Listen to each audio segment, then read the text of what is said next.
రాష్ట్రంలో కూటమి ప్రభుత్వం కొలువుదీరింది. కొత్తగా ఎన్నికైన ఎమ్మెల్యేలంతా కూడాను అసెంబ్లీలో ప్రమాణ స్వీకారం చేసి వారి వారి నియోజకవర్గాల్లో ఏదైతే గాడి తప్పినటువంటి గత 5 ఏళ్ల పరిపాలన ఉందో దానిలోనున్న లోవెల్తులన్నీ కూడాను ఈరోజు బయటపెట్టే పనులు. అందులో భాగంగానే శ్రీకాకుళం జిల్లాలో తలసరి ఆదాయంలో 70% ఆదాయం వచ్చే ఎచ్చెర్ల నియోజకవర్గం నుండి తొలిసారిగా బీజేపీ అభ్యర్థి ఎమ్మెల్యేగా గెలిచి ప్రమాణ స్వీకారం చేసి జిల్లాకు ఇచ్చేసిన ఆయన ఆ నియోజకవర్గంలో ఉన్న లోవెల్తులను వెలుగు తీసేందుకు ఎచ్చెర్ల ఎంపీడీఓ కార్యాలయానికి విచ్చేసి ఈరోజు అధికారులతో సమీక్షలు నిర్వహించారు. ఈ సమీక్షల నేపథ్యంలో మాత్రం లోపాలన్నీ కూడా ఒక్కటొక్కటిగా బయటకు వస్తున్నాయి. ఆయన అధికారులతో నిర్వహించిన ఆ సమీక్షలో మాత్రం ఏ లోపాలు బయటకు వచ్చిన విషయం మనతో మాట్లాడి ఈశ్వర్ గారు మనతో ఉన్నారు. చూస్తే కనుక యుద్ధం మొదలుపెట్టినట్టుంది. 5 ఏళ్లుగా ఈ కార్యాలయాలకు వచ్చినటువంటి కక్షిదారులు కావచ్చు, లబ్ధిదారులకు ఎటువంటి న్యాయం జరిగే పరిస్థితులు ఈరోజు మీరు అధికారులతో మాట్లాడుతున్నప్పుడు ఎటువంటి వాస్తవాలు బయటకు వచ్చాయి? జిల్లా తలసరి ఆదాయంలో 70% ఆదాయం వచ్చే ఎచ్చెర్ల నియోజకవర్గాల్లో భూదందా మాత్రం పెచ్చురేగింది. రాష్ట్రం మొత్తం కూడా ఎచ్చెర్ల వైపే చూసేది. కొత్తగా ఎన్నికయ్యారు, ఇవన్నీ కూడా ఎలా ప్రక్షాళన? యుద్ధాలు కాదు మీరు అన్నట్టు, ప్రక్షాళన ప్రారంభమైంది. ఈరోజు నేను ప్రమాణ స్వీకారం చేసి నియోజకవర్గానికి నిన్న వచ్చి ఈరోజు ఉదయాన్నే మన దుప్పలవలస సోషల్ వెల్ఫేర్ స్కూల్కి వెళ్ళి పర్యవేక్షించడం జరిగింది. ఉదయాన్నే ఆకస్మిక తనిఖీ చేశాను. స్కూల్ పరిస్థితులు గట్రా అక్కడ ఫ్యాకల్టీ అంతా చాలా చక్కగా నిర్వహిస్తున్నారు. అయితే వాళ్ళకి ఎటువంటి కనీస అవసరాలకు కూడా ఎటువంటి పేమెంట్లు కూడా రాకపోవడం వల్ల చిన్న చిన్న పనులన్నీ కూడా పెండింగ్లో ఉన్నాయి. అంటే కనీసం చెత్త తుడుచుకునే వరకు సుమారు 6-7 నెలలు బట్టి వాళ్ళకి ఎవరికి కూడా జీతాలు అందలేదు. వాళ్ళు బాధపడుతున్నారు. వాళ్ళకేమో ఫ్యాకల్టీ ప్రిన్సిపాల్ కూడా వాళ్ళు గట్టిగా పని చేయించే పరిస్థితి కూడా లేకపోతుంది, డబ్బులు ఇవ్వకపోవడం వల్ల. అటువంటి పరిస్థితులకు చిన్న చిన్న కనిపిస్తున్నాయి తప్పించి తగ్గినంత స్కూలు వాతావరణం ఫ్యాకల్టీ అంతా కూడా ఫ్యాకల్టీ బాగా చక్కగా చెప్తున్నారు, బాగుంది. ఇక అదే సమయంలో ఇక్కడ ఎండిఓ ఆఫీస్కి వచ్చాను. ఉదయం 10 అయింది కదా, ఎండిఓ ఆఫీస్లోకి వెళ్దాం, ఎవరైనా కలుస్తారంటే ఇక్కడే వచ్చి వేసుకుని కూర్చున్నాను. ఉదయం నుంచి 10:30 వరకు ఎవరు రాలేదు. 10:30కి ఆఫీసర్లు అందరూ వచ్చారు. నాకు తెలియదు టైమింగ్ చేంజ్ అయిందట. 10:30కి 10 గంటలే అనుకున్నాను నేను. 10:30 చేంజ్ అయ్యి కూర్చుంటే 10:30 దాటిన తర్వాత వచ్చారు ఆఫీసర్లు అందరూ. వచ్చి చూస్తే ఇక్కడ ఎండిఓ గారిని అడిగాను, అసలు ఏంటి పొజిషన్ ఏంటి? మొన్న ఎప్పుడో 19వ తారీఖున జనరల్ బాడీ మీటింగ్ పెట్టారు. ఆ మీటింగ్ తాలూకా మినిట్స్ ఏమంటే లేవంటున్నారు. మినిట్స్ లేవు. అంతకుముందు మినిట్స్ ఎప్పుడు పెట్టారమ్మా అంటే ఏదో డేట్ చెప్పారు, ఫిబ్రవరిలో ఎప్పుడో, అది కూడా లేదు. ఈరోజు అసలు రికార్డులు ఏం తీసుకెళ్ళట్లా. ఇది పేపర్, వైట్ పేపర్ రికార్డులు. వాళ్ళ దగ్గర మినిట్స్ బుక్ మండల ప్రజా పరిషత్ ఆఫీసులో మండలానికి సంబంధించిన జనరల్ బాడీ మీటింగ్లో రాసుకున్న మినిట్స్ బుక్స్ అంతా కూడా మన ఎంపీడీఓ గారి ఆధీనంలో ఉండాలి. దాన్ని బట్టే వీళ్ళు ఏ పేమెంట్లు వచ్చినా చేసేది. పిఆర్ నుంచి కానీ, ఇంకో డిపార్ట్మెంట్ నుంచి కానీ, హౌసింగ్ నుంచి కానీ ఏ పేమెంట్లు వచ్చాయి, ఏ పేమెంట్ రిలీజ్ చేయాలి, ఏ పేమెంట్ రిలీజ్ చేయకూడదు అనేది మనం మినిట్స్లో మనం రాసుకున్నామా లేదా, పేమెంట్ రిలీజ్ చేయడానికి లేదా అనేది మినిట్స్ బుక్ ఉంటుంది. ఆ మినిట్స్ బుక్ మండల పరిషత్ అధికారి దగ్గర ఉండవలసిన మినిట్స్ బుక్కే వాళ్ళ దగ్గర లేదు. ఈరోజు అదే వాళ్ళ దగ్గర సర్టిఫికేట్ తీసుకున్నాను నేను. సూపరింటెండెంట్ గారు ఇచ్చారు, మా దగ్గర మా మినిట్స్ బుక్ లేదు, మా ఎంపీపీ గారి దగ్గర ఉంది అని. ఇది రాజకీయ నాయకుల దగ్గర ఉండకూడదు ఈ బుక్. ఇది ఎంపీడీఓగా ఆమె దగ్గర, ఆమె కస్టడీలో ఉండాలి, లేకపోతే సూపరింటెండెంట్ కస్టడీలో ఉండాలి.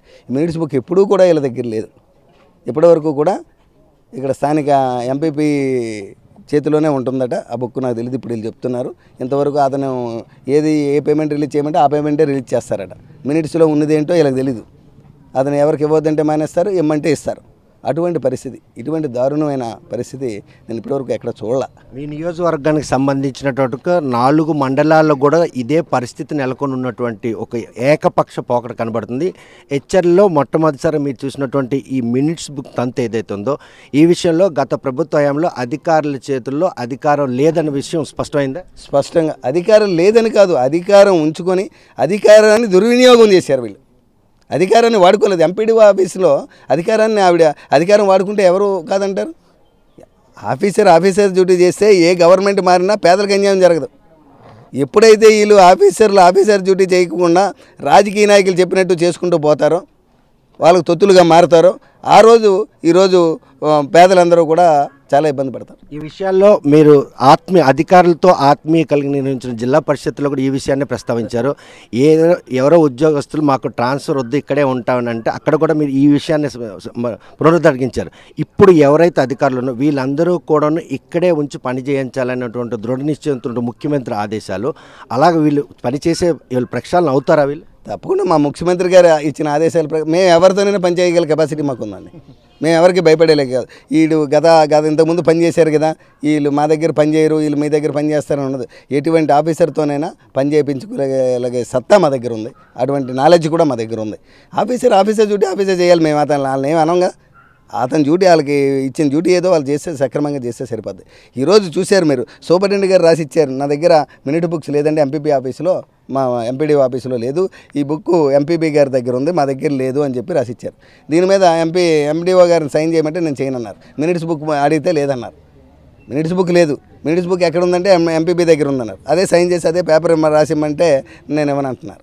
ఇటువంటి పరిస్థితి, ఇంత దారుణమైన పరిస్థితి. ఎందుకంటే ఏవో అవకతవకలు లేకుండా, ఎంతో అవకతవకలు లేకుండా, ఎంతో పెద్ద దారుణాలు జరగకుండా ఇలాగా ఒక మినిట్స్ బుక్ని కానీ అకౌంట్స్ బుక్ని కానీ ఎక్కడ హైడ్ చేసే పరిస్థితి ఎక్కడ ఉంది? క్లియర్గా చెప్పాలిగా. మినిట్స్ బుక్ ఒక ఎమ్మెల్యేగా నేను వచ్చాడు కానీ ఈరోజు నాకే ఇవ్వకపోతే, నాకే చూపించకపోతే దాంట్లో ఏముందో, ఏం చేశారో అన్నీ బయట తీస్తాం. ఫర్దర్ ఎటువంటి చర్యలు చేపట్టేందుకు ప్రణాళిక రూపొందిస్తున్నారు? ఈ ప్రక్షాళన ఇప్పుడు కాదు, 5 ఏళ్ళుగా వారు పందాకి అలవాటు పడిపోయి ఉన్నారు. వాళ్ళు మార్చేందుకు చేస్తున్నట్టు ప్రయత్నంలో వారు మారుతారని ఆశపడుతున్నారు. మారుతారు. ఈ ఒక విషయాలు ఈరోజు స్కూల్కి వెళ్ళాను, ఎవరికి చెప్పలే. నేను వేరే కారు వేసుకొని, నా రెగ్యులర్గా వాడే కారు కూడా వాడకుండా ఉదయం 7:30కే నేను ఆకస్మికంగా స్కూల్కి వెళ్ళాను. వెళ్ళేసరికి అక్కడ స్కూల్ అంతా మంచి వాతావరణంలో బాగా రన్ చేస్తున్నారు, చూశాను, బాగుంది, సంతోషించాను. అలా రన్ చేసుకుంటే మాకు ఎవరిని ఏమంటాం మనం? అది ఒక మోడల్గా ఉండాలి.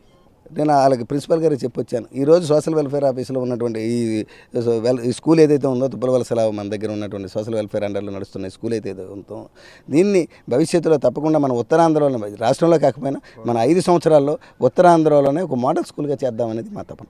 అందుకే కనుక ఈరోజు పాసు పుస్తకాలపై మాజీ ముఖ్యమంత్రి జగన్మోహన్ రెడ్డి ఫోటోను తొలగించి పాత ప్రక్రియలో పాసు పుస్తకాలు జారీ చేస్తామని చెప్పేసి రెవెన్యూ శాఖ మంత్రి ప్రకటించడం, అదేవిధంగా ల్యాండ్ టైటిలింగ్ యాక్ట్ రద్దు చేస్తూ ముఖ్యమంత్రి సంతకం పెట్టి, ఈ విషయంలో రైతులు ఏ విధంగా సంతృప్తి వ్యక్తం చేస్తే, ఆనందం వ్యక్తం? రైతులందరూ చాలా సంతోషంగా ఉన్నారు. ఇంతకుముందు అంతా భయం, మా భూమి ఏంటైపోయిందో, ఎవరు రాసుకున్నారో, ఏం చేశారో, వాళ్ళ బుక్కులు వాళ్ళ పేరు మీద ఉండలేదు, 1B లేదు, అక్కడికి వెళ్ళి అడిగితే వేరే పేరు మీద ఉంది. అసలు ఇదంతా ఏం జరుగుతుందో కూడా తెలియని పరిస్థితి.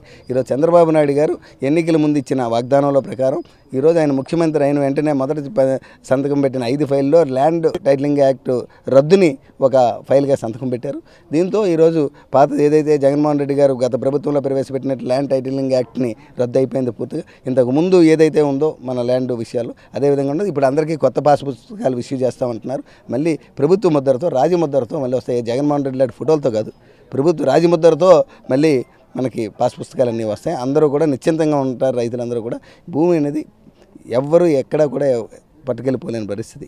కానీ ఇటువంటి తప్పుడు యాక్టులు మధ్యలో పెట్టి అమెండ్మెంట్లు చేసి వాళ్ళు ఇష్టం వచ్చినట్టు తప్పుడు చేస్తే పేదల భూమి అన్యాక్రాంతం అయిపోతుంది. ఈరోజు డీ పట్టాలు ఉన్నటువంటి భూమి ఎంతమంది ఈరోజు ఒక స్కామ్ చేశారు. అది ఒక స్కామ్. డీ పట్టాలని ఈరోజు రెగ్యులైజ్ చేస్తామన్న పేరుతో ఆ పేదల దగ్గర ఉన్నటువంటి భూమిని, కోట్ల రూపాయలు విలువ చేసే భూమిని 5 లక్షలకి 10 లక్షలకి కొనుక్కున్న వైనం ఈయన బంటు. ఆ దందా ఎచ్చర్ల కాన్స్టిట్యున్సీలోనే ఎక్కువ.